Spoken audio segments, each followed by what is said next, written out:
после 2 и кусур децени пред екраните, имам најмногу трема, бидејќи прв пат телевизиски гостувам на темата мајка. Мислевме дека проблемот е само кај мене. Излезе после тоа дека и сопругот има проблеми, па мислам дека околу 2% беше дека можеме да станеме родители.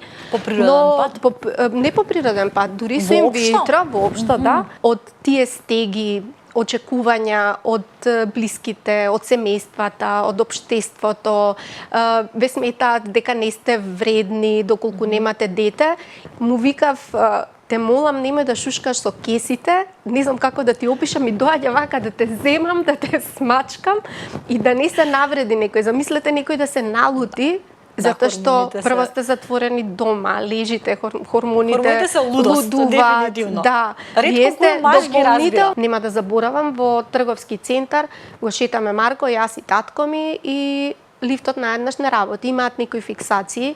Например, мораме по истиот пат да се вратиме. Ние ги надминавме до денес, меѓутоа тоа се сериозни предизвици за деца со ваква дијагноза. Сакаат по истиот пат, не може да разберат зошто сега се реновира таа улица, зошто мораме по друга да одиме или зошто лифтот не работи. Тоа е катастрофа.